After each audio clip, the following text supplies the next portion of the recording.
again for our time. We have 30 minutes together for slow flow yoga. I'm Jen. Even a single yoga block or a single dumbbell might be helpful as we take a transition to stand that's going to actually really bring on some space in the hips. And today's practice is just going to be really stretchy. So even when we're standing, I hope you can just kind of find some like ooey gooey movement that just stretches out the body. So, with all of that said, Gary, I didn't say hi. Joanna, good to see you. Gary, you're in Jane's space. I thought that might happen today. I'm pressing play on some music, and we'll start as we do, though, lying on our back, with that reminder that these initial movements that we take are really meant to kind of set the stage for the things to come. So, whatever that means as you come to lie on your back, that there isn't this pressure that our initial movements have to be big or impactful. We're really just checking in and creating space. So, with that said, maybe there's a little movement as you come to lie on your back. Maybe there's that little subtle inkling that your body says, ooh, maybe I just want to lay here and be still. Maybe you let your eyes close. And the song in the background just quietly is saying inhale and exhale. And that's my hope for you. So just breathe. Maybe you bring your hands to rest on your ribs. Maybe there's a little sensation of some more space in your ribs as you breathe. And that doesn't even have to be physical. Maybe it's just a visualization or an awareness of creating some space as you breathe in and out. And if it starts to feel welcome, from feet planted, knees bent wider than your hips, maybe just a little gentle sway of the knees. Almost barely movement, kind of like a shift of your weight, hip bone to hip bone. Can you move in some sort of way that connects with your breath? And then as you start to feel ready, I'm going to let my arms rest down on the ground, and I'm going to start to let the knees drop a little further side to side, letting my opposite shoulder lift. So as my knees drop to the left, my right shoulder is popping off the floor, just so I can be really mindful of what's happening in the spine. And I encourage you to notice a little bit more of what's happening with that inward knee. So when my knees go to the right, I'm trying to kind of drop that left knee down in a way that creates a little space in the outer thigh, hip, and maybe lower back. Take a few more rounds of breath that are maybe a bit deeper as we find more movement. And then again, just in preparation, let's bring the knees back to be bent with the feet now hip distance apart, arms at your sides. Right knee in toward the chest. And we'll extend and bend the leg, which might bring in some sensation across the knee and maybe some sound. If you have a knee ticker like I have today, you might flex the foot toward the ceiling. And then the next time the leg is straight, I'm going to bring my fingertips again to my ribs, and I'm going to lower and lift the leg, making sure my back doesn't move. So there's a little bit of a catch here, maybe through the core. You might have to focus a bit more on your breathing and just lowering the leg as far as feels right, keeping that back really strong, almost like your low ribs are kind of drawing in. And then let's meet one more time with the right leg up. And I'm going to open it out to the right and cross it to the left. I'm moving my left knee also. So it's almost like a weird kind of half jumping jack with one leg straight, one knee bent. Just this kind of opening and closing. Getting a little movement inner outer thigh. And then when you feel ready, we'll reset. Maybe that means you set both feet down and pause. Maybe that means you give the knees a little hug toward the chest. Whatever just gives you a quick little reset, and then we'll go the other side. So so good to see you. Bringing left knee in toward the chest and extend and bend through the leg. Bringing on that level of curiosity, right? Just noticing what there is to notice in the body today. And again, from leg then straight, maybe fingertips to ribs. So as you lower and lift the leg, that you're going slow enough that you feel just all the little things that might stir your hip flexor, your hamstring, but you're keeping that really nice engagement through your torso so the back isn't swaying. And then the next time the left leg is up, arms back at your sides, kind of this opening and closing. Left leg straight, right knee bent, but both go out and across, almost like a funny little jumping jack with the legs on the ground. Take a few more rounds here. And then when you're ready, left foot goes back down. We create some Opportunities to go from ground to upright. So that might mean hugging the knees in toward the chest and rocking side to side to roll on one side. It might mean grabbing along the legs and taking a few rocks and rolls, whatever just feels right to you. Ending up upright, sitting facing the front of your mat. Hello again, so good to see you all. Let's just take a moment to open the front body, planting your feet whatever width. I'm going to plant my hands behind me with my fingertips actually toward my hips and just feel a little growth of your spine. So kind of lifting, extending the collarbones forward, the crown of the head up. Maybe you give a little press into the hands to expand your front body. So it might feel like a slight back bend. Noticing if your breath catches, and I invite you to actually draw kind of a double chin sensation here. Feeling just some space, maybe again a moment to just close the eyes. And then whatever you might need sitting. Do you want to take another little windshield wiper opportunity of the legs? Would it feel good to take the legs straight and maybe move around through the wrists as we prepare toward tabletop pose? It can be a good time to move around through fingers and wrists. And then as you're ready, let's do just that. Let's head to tabletop pose. So you're probably going to flip your body around. So your hands are now toward the top of your mat, but making sure your body is really set in the middle. Spread the fingers wide. Let your shins and your ankles feel soft. And we continue to move. Cows and cats. Perhaps a starting point, or maybe you find that those movements just feel like that cadence you want to stick around with. Maybe you close your eyes. Noticing if your body kind of instinctually starts to shift front to back or side to side. Take a few more opportunities here in tabletop, knowing that you can stay here, or we'll take that shift toward the belly if that might feel right in your practice. So if you're going to join me there, pausing in tabletop to take your hands forward, let your body shift to a knee down plank position. You might even kind of move through cow and cat type movements here to really feel that straight spine, chin tucked in, gaze forward, hug the elbows in and lower to the belly really slowly, a little sneaky yoga push up. And then from the ground, any variation of cobra, I typically start with just a really gentle press of the hands. Maybe you start to press higher. Maybe you're moving dynamically with breath. So inhales to lift, exhales to lower. You might prefer tabletop pose. Offer to take a few spontaneous shoulder movements. So whether you're going to stay on the belly to take hands wide, tent the fingertips and find those kind of snaking cobra movements where you lift and alternate one shoulder drop. Maybe you take that from tabletop. Noticing how your lower back feels with the choice that you're making. There's quite a partnership here with the lower back. So if you're on the belly, keeping the legs really active. And then when you're ready, we'll meet back in tabletop. So tuck the elbows in really tight, lift up through your low ribs, tabletop pose, and then we'll find puppy pose. So we'll curl the toes under, take the hands forward. Let your heart soften down, almost like you're sending your chest toward your thighs, and lift your tailbone up and out as your head softens through your shoulder blades. Press firmly through the palms, and you might again even find this kind of subtle cow and cat shifting of your spine to land in your Goldilocks version of your puppy pose. Full breath in for length, exhale to soften. Let's make our way back to tabletop pose. Just a little added movement of shoulders and hips here. From tabletop, I'm going to just widen my knees ever so slightly. Left hand will stay down. Right hand is going to reach way out toward the front of the mat, and I'm going to circle it around as my hips go back toward my feet. As you come back around, could you actually level the chest and try to touch your right fingertips to your left shoulder blade, and then do it again? So circle, hips go back.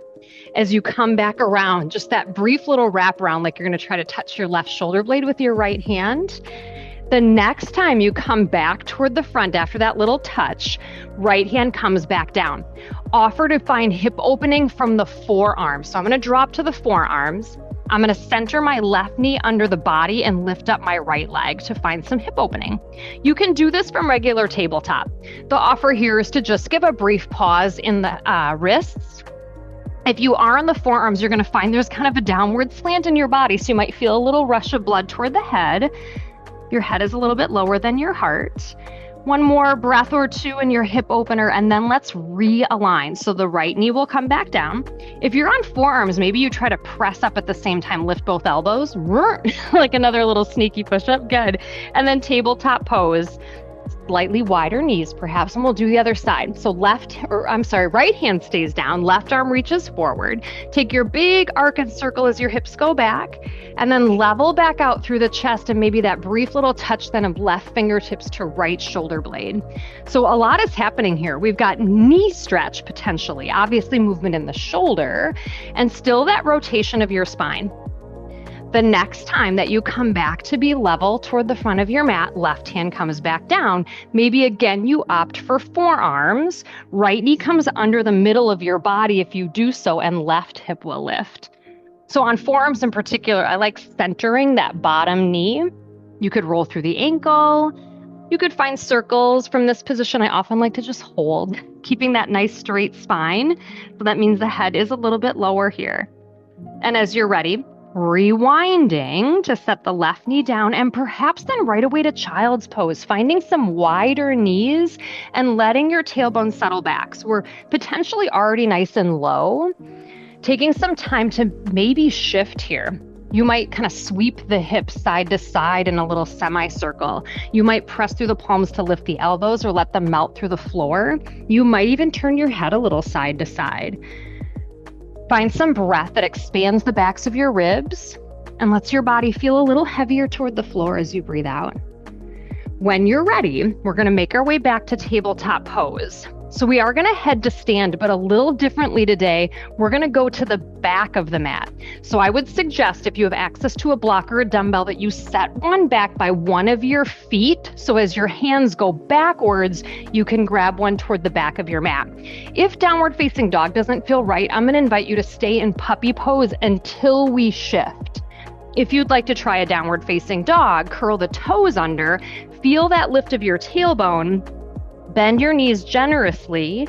Maybe a little added movement here if you want to join me. I'm going to lift up to the tippy toes, straighten the legs a little bit, and then bend the knees a lot and kind of press my heels toward the floor gently for a little Achilles stretch. Maybe one more. Lift up to the tippy toes, and then bend the knees generously as you send your heels toward the floor. Press your chest toward your thighs. When you're ready, if you're still on the knees, let's pop up briefly. Can we all widen the feet off the edges of your mat? So you're in kind of a wide downward facing dog, knees bent, chest pressing back. Start to walk your hands back toward your feet. Let your feet flatten. Grab your block or dumbbell if you have one right under the chest. Can you lift your chest and chin so your back is flat, knees are bent, and we're going to extend and bend through the knees, trying to keep the back perfectly still. If you don't have a block or dumbbell, I encourage you to press gently into your thighs. You're looking hopefully right out in front of your fingertips so it feels like your neck is also long from the tailbone. When you're ready, from bent knees, turn your toes out, heels in. Can you sit into the hips, lift up to revolved goddess, hands on thighs, where we alternate shoulder drops. You might have to widen your feet here. I'm going to face you briefly. So we've done these poses before, but we're sequencing them a little bit differently today. A little press into the thighs, maybe to open the hips. Feel your spine staying really long.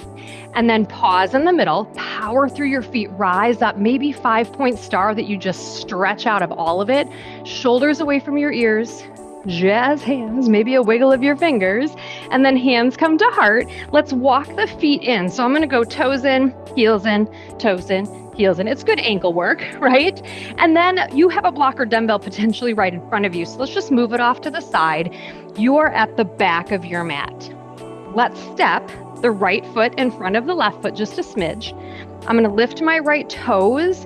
I'm going to find a hamstring scoop. So I'm going to hinge at the waist, bend my left knee, kind of scoop down, rise up, plant the right foot, grab the fingertips and side bend, and then I'm going to do it again. So I'm going to scoop toward the floor, heart lifted, hinge at the waist. And then I like that side bend at the top. If you want to add a little more for the shoulders, after you do those side bends, maybe you cactus the arms and try to bring them all the way back down with a little extra shoulder work. And we'll just do a few more here.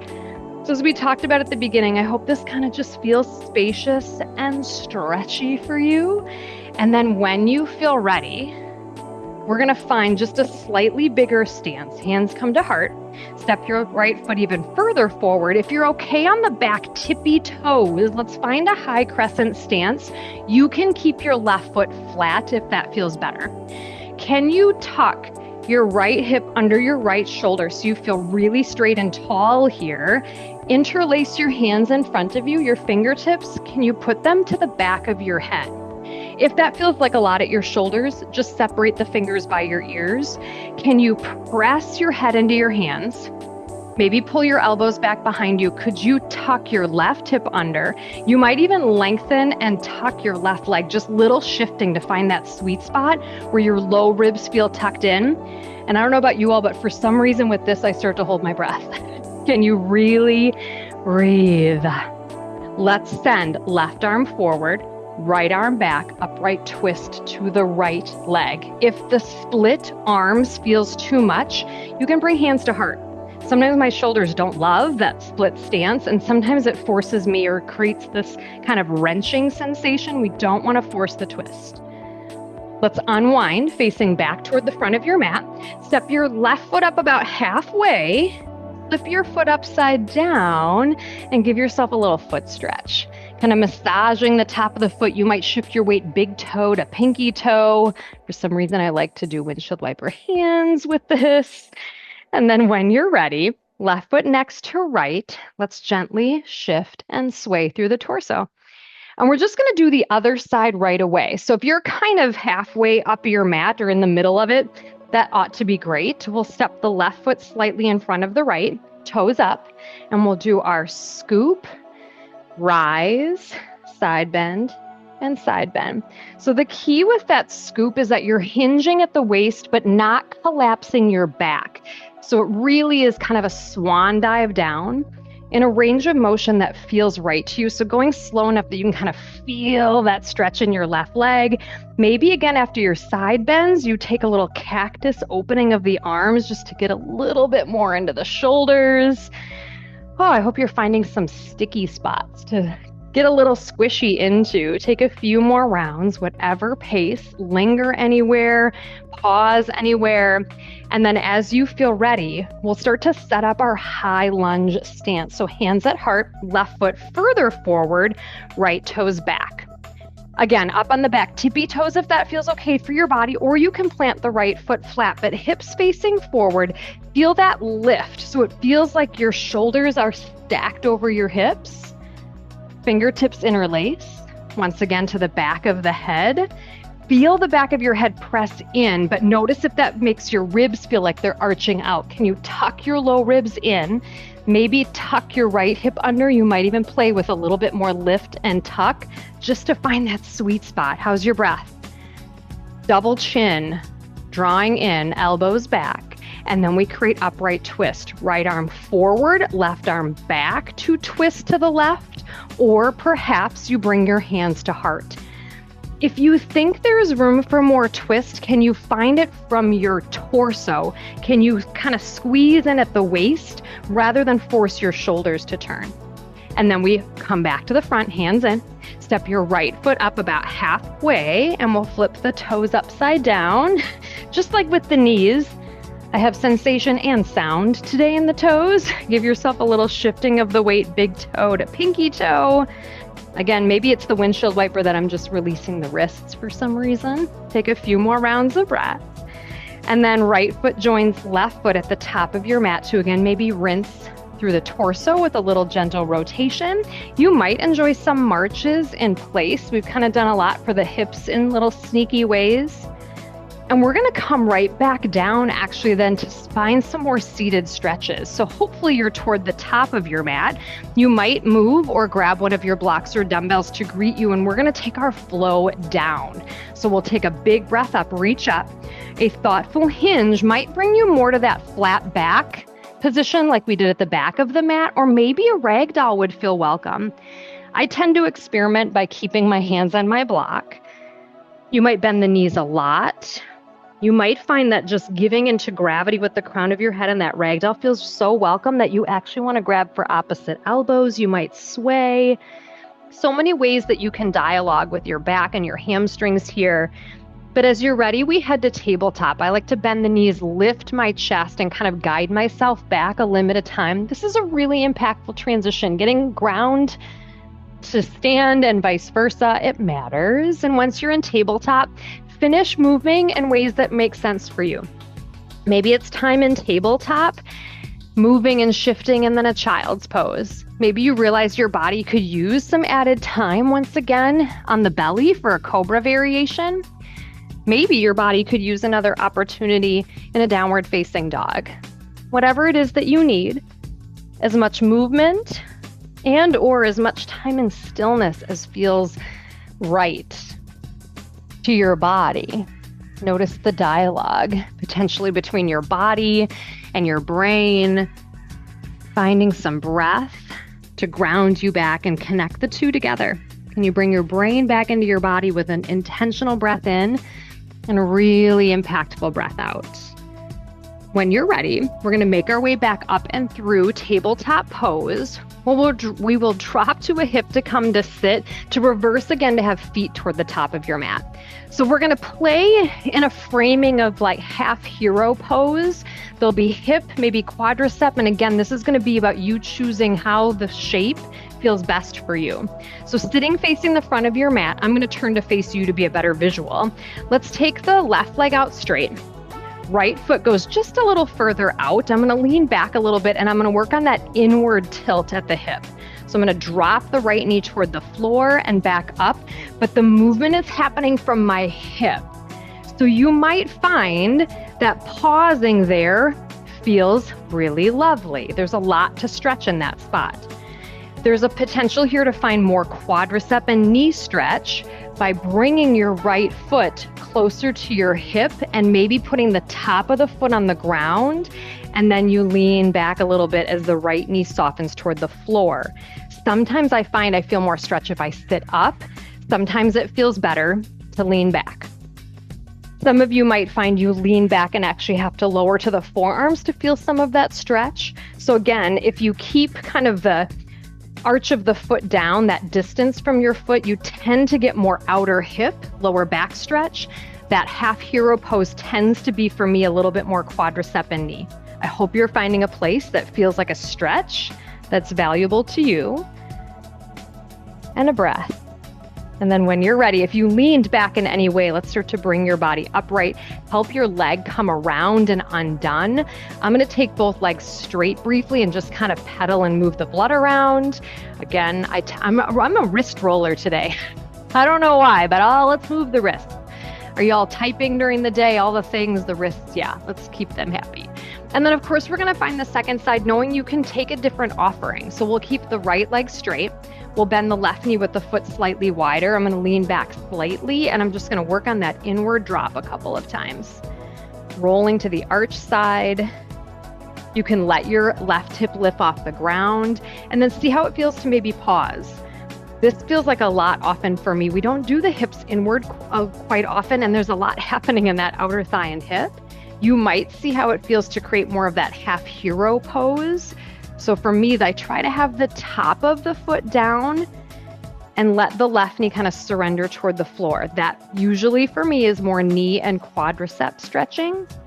And depending on what you're feeling, you could give yourself that space to maybe drop to the right forearm or both forearms, wherever it's feeling best for a stretch that feels interesting. And you can play, of course, in both of them. Take some time to breathe, remembering that it doesn't have to feel profound to be impactful for your body. Just that bit of sensation that you can send some breath, releasing.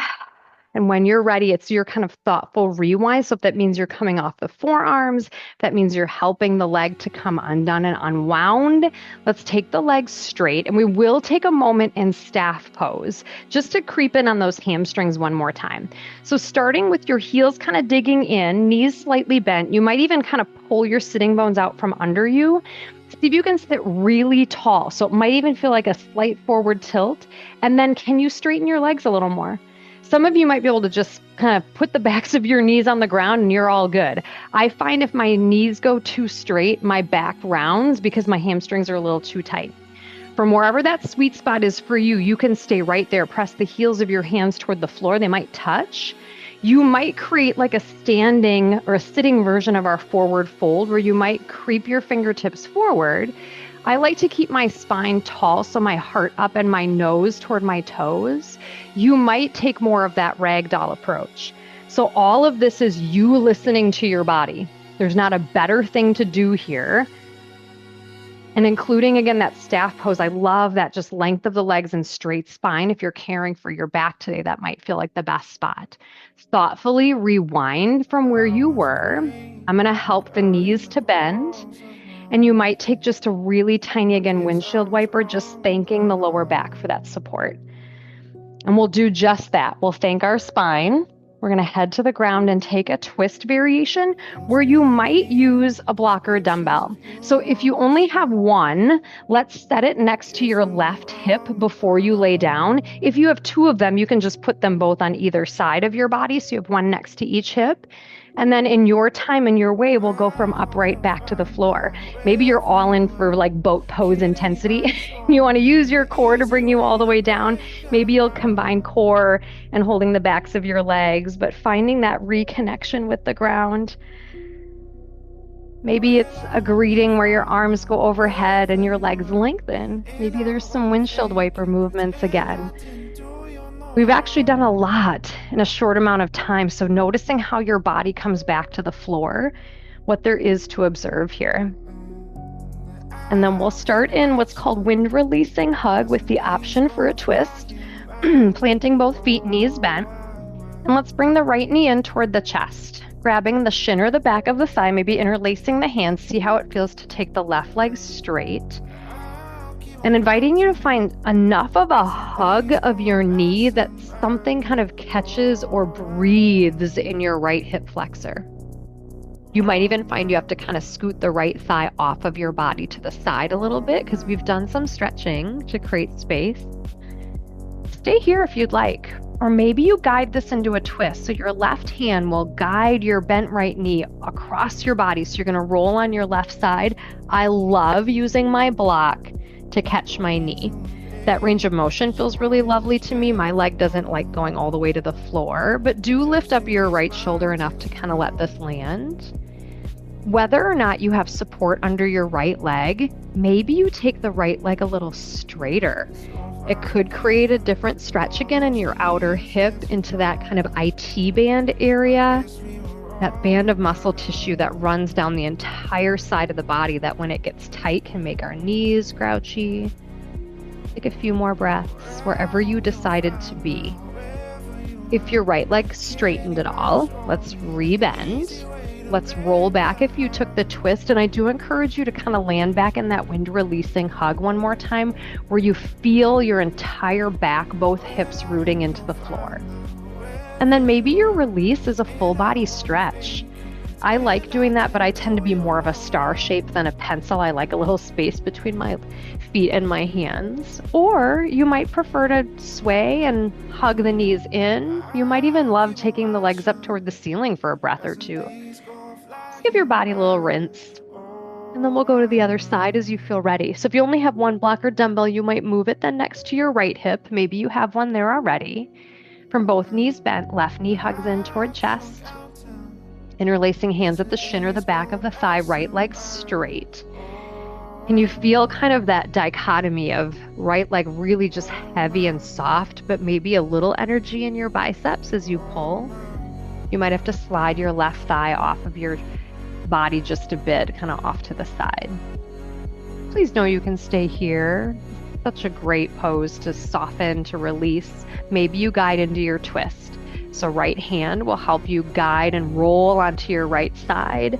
Again, maybe your block will catch the left knee as it rolls over if that kind of feels like the right place to have a little support. And again, maybe your left leg extends. And it doesn't have to straighten fully, even just a little bit of length. Sometimes I feel something shifting in that IT band area, that band again of muscle tissue on the outside of the thigh. Always remembering that the ideas I give you are meant to be just that, ideas. Never a mandate. The only mandate I have for you is breath. Find a deep breath in wherever you are and a complete breath out. And then we slowly rewind. I do encourage you to come back to your wind releasing hug. So landing on your back body, giving that left knee one more gentle hug. And then how do you want to release out? Is it again a full body stretch? Is it a hug of the knees? Taking just any final opportunities to move or shift in ways that just acknowledge the movement we've taken in this practice. And then perhaps you join me in constructed rest, feet planted wider than the hips, rolling to the inner arches of your feet so your knees kind of land on one another. And then maybe one hand on belly, one hand on heart. And if that leg position doesn't feel right, again, it's just a suggestion. Feel your breath moving beneath your hands, maybe letting your eyes close.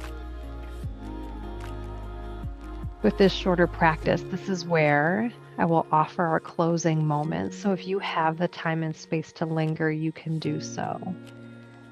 I wish you so much peace and ease in your body, in your mind, sealing in that concept with a nourishing breath in and a complete breath out. And as always, I acknowledge there is love and light in me that sees, honors, and bows to the love and light in each and every one of you. Namaste. Please do linger. Take your time to transition from your back. If you are feeling ready for exiting this practice, thank you so much for joining me today. Nicole, good to see you. Thank you, Keisha, Sonia, Jennifer, yay, Joanna, Debbie, I hope that felt good for your body. Thank you. Thank you so much. Thanks, Judy. So good to see you. Thanks, Jan. I'm glad we could share that half hour today. Thanks, Kim. Always great to see you. Have a wonderful rest of your Monday, everyone. Let me know if you have any questions. Oh, thanks, Jennifer. I'm so glad it felt good. Thanks, Jan. So appreciate you all. Thank you. Thank you.